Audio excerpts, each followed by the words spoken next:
안녕하십니까. 오늘은 어떻게 마음의 갈등을 벗고 건강하게 살 것이냐, 이 삶의 가치를 더할 것이냐에 대한 말씀을 드리도록 하겠습니다.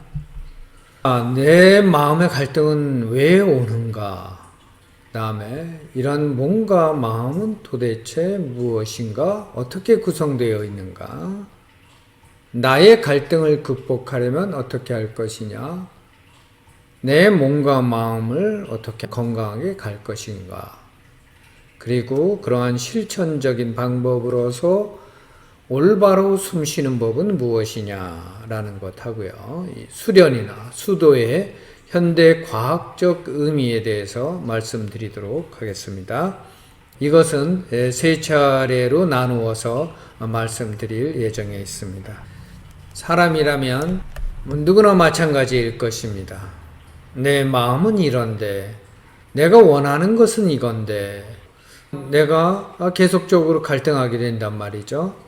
버리면 됩니다. 우리가 다 아시는 대로 마음을 비우면 된다라고 하는데, 그게 상당히 어렵죠. 그래서 근원적인 문제에서부터 좀 살펴보자라는 것입니다. 일단은 나 자신의 대해서 본다 그러면 내 몸과 마음이 서로가 괴리가 있다는 것을 알 수 있게 됩니다. 나는 저걸 하고 싶은데 그것이 요구되는 걸 잘 보면은 내 몸에서부터 오는 욕심들이 많습니다. 오욕칠정이 그렇죠. 그런데 내 마음은 또 그게 아니다라고 얘기하고 있단 말이죠. 마음을 비우면 된다라고 얘기하고 있어요. 마음 비우기가 쉽지 않죠. 화도 나고 질시도 나고 욕심도 나고 그렇습니다. 그러다 보니까 몸과 마음이 따로 사는 그러한 갈등을 일으키는 삶을 살게 되는 것이죠. 그래서 나는 왜 이렇게 어렵게 사느냐라는 그러한 생각을 하고 갈등을 하게 되어 있습니다. 번뇌에 젖을 수도 있겠습니다. 그런데 이 나라는 것을 가만히 보면 나라는 것은 내 몸이 있고 또 내 마음이 있고 이 마음에는 감정과 생각이 있다는 것입니다. 내 몸은 나를 유지하고 있으므로 내 몸이 나인 것인 것으로 착각을 할 수도 있지만 그렇지만 거기에는 내 몸을 움직이는 내 생각과 감정이 있다는 것이죠.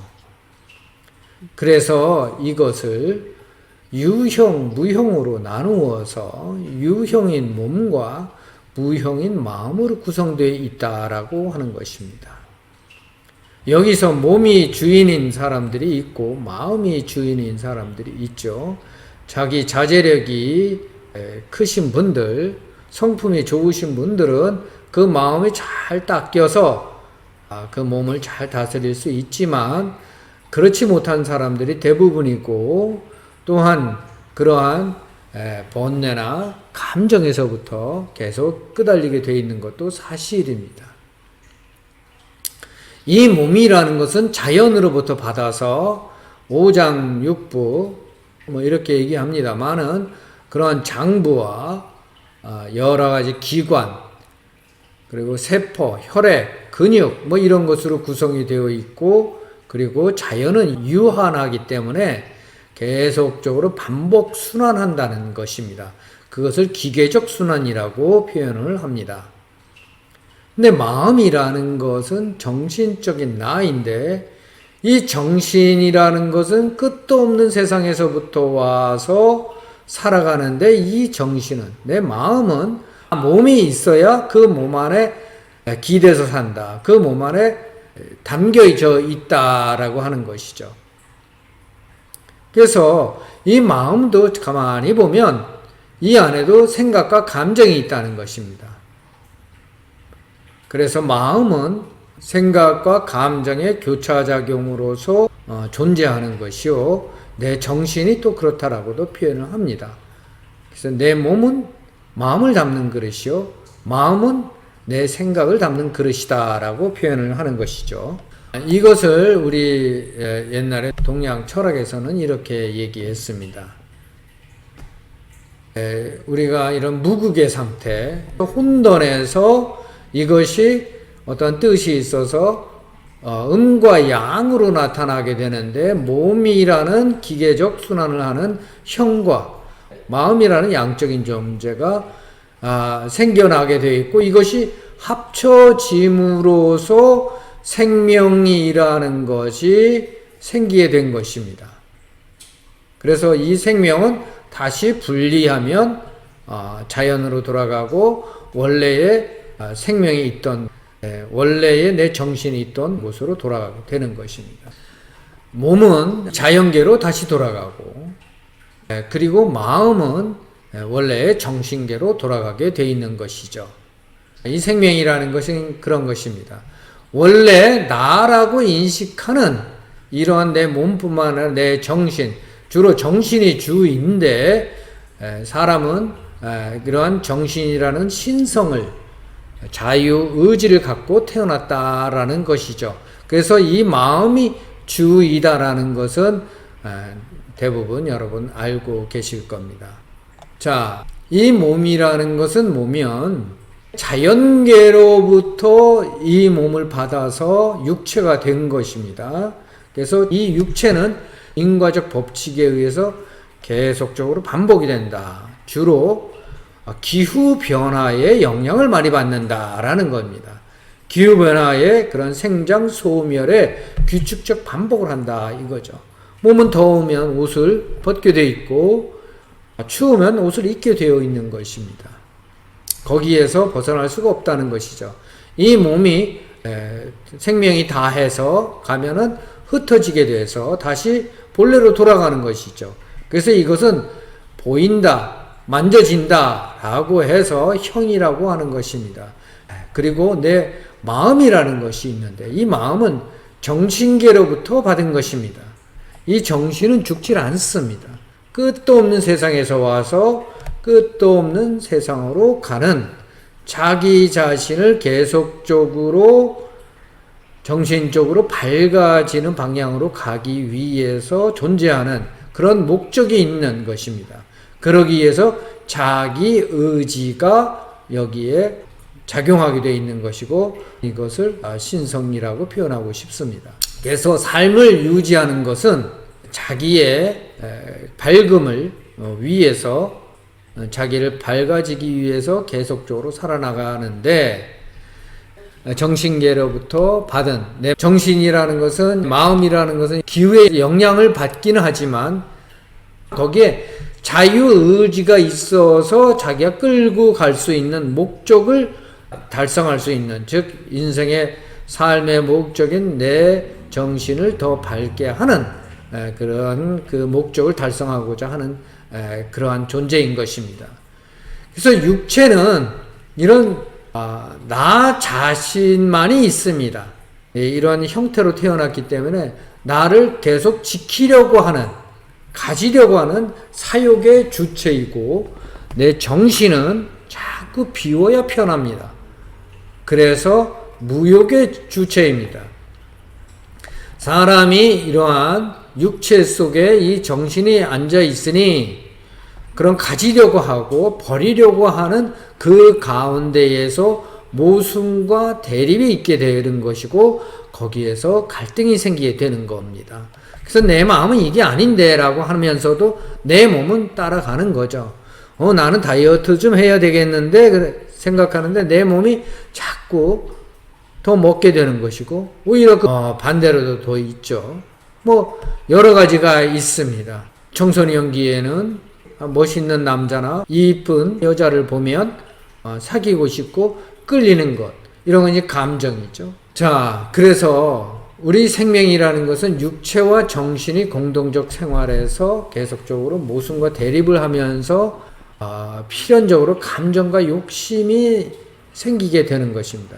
이것을 극복하게 됐을 때에 이 갈등이 없어지겠죠. 그러면 이 몸은 어떻게 이루어졌느냐를 이해를 할 필요가 있습니다.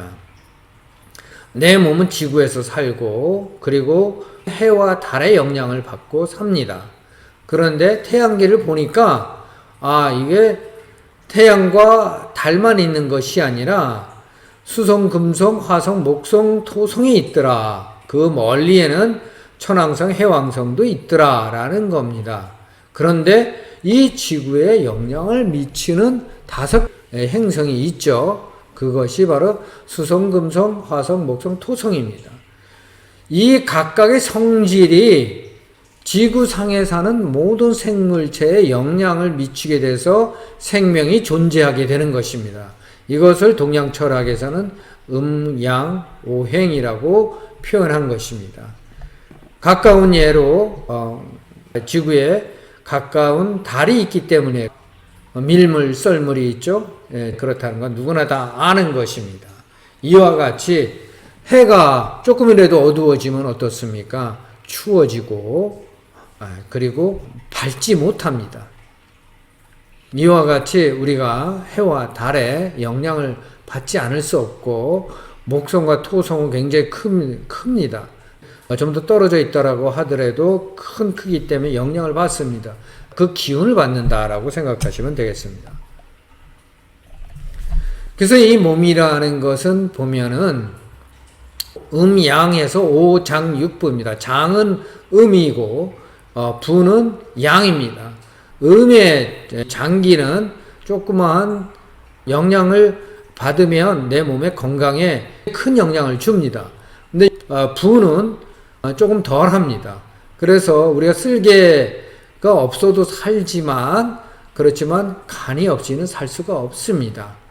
다른 장부도 마찬가지가 되겠습니다. 신장 방광이 있습니다만은 방광은 없어도 삽니다. 그렇지만 신장은 없게 되면 상당히 살기 어렵죠. 네. 그 외에도 뭐 오관도 있고 그렇습니다만은 내 몸 이렇게 이루어져 있다라는 것입니다. 이게 형입니다. 그런데 그 형 안에 깃들어 있는 것이 바로 마음이라는 것이죠. 이 정신은 이런 이 형인 오장육부에 깃들어져 있는 정신을 말하는 것입니다. 내 몸은 내 장부의 어떤 형태에 따라서 영향을 받게 돼 있는 것입니다. 내 마음은 내 이 몸에 있는 장부의 상태에 따른 영향을 받게 되는 것이고, 또한 이 마음은 정신계로부터 와서 자꾸 비우려고 하고 남에게 나누어 주려고 하는 것이 본성입니다. 이 몸의 이 상태에만 의존되는 것이 아니라 내 자유의지가 끌고 갑니다. 그래서 몸이 아주 약한 사람이라도 정신이 맑고 강한 사람은 자기를 올바른 길로 끌고 가는 것이죠. 자유의지가 굉장히 강한 것이죠. 근데 사람은 여기에 이제 정기신이 있다라고 합니다. 정기신을 더 받아서 그 자유의지가 더 강해졌다. 다른 생명체에 비해서 이 정기신을 고루 받았다라고 하는 것입니다. 사람은 그래서 신성을 잘 받았다라는 것이죠. 그리고 이 마음이라는 것은 뇌의 작용인 생각과 심장의 작용인 감정의 그런 상호작용으로서 이루어진다는 것입니다. 내 마음이라는 것을 비우면 무심의 상태에 들어가면, 즉 내가 중립이 되면 감정이라는 게 없습니다. 내 생각도 없습니다. 거꾸로 내 생각을 비우고 내 감정을 모두 다 가라앉히게 되면은 내가 없어지게 되는 것입니다. 그것이 바로 없는 상태이나 있는 그 상태, 밝음으로 있는 그 상태가 바로 정신이 있는 것입니다. 우리의 육체는 잠시 우주로부터 물질의 세계로부터 빌려서 이 몸을 이루고 그 안에 이 마음이 들어앉아서 사는 것입니다. 그렇기 때문에 그것을 잘 이해한다 그러면 우리가 몸과 마음의 상태를 이해를 해서 이것은 내 몸이 잠시 요구하는 것이구나. 이것에 내가 끄달려서 내 스스로를 부끄럽게 하지 말자. 혹은 실수하지 말자. 혹은 내가 좀 더 품이 있어지자. 품격 있는 삶을 살자. 좀 더 인간다운 삶을 살자. 라는 그렇게 내 자신을 관리해 나갈 수 있고 자기의 밝음을 지켜나갈 수 있는 것입니다. 그런 것이 우리 선조들께서 추구하시는 것은 선비요 정신인 것입니다. 대강 말씀을 드렸습니다만은 이 몸과 마음의 갈등을 극복하려면 어떻게 할 것이냐는 다음 시간에 말씀드리도록 하겠습니다. 좀 더 실천적인 방법이 무엇이 되겠느냐 하는 말씀이 되겠습니다. 감사합니다.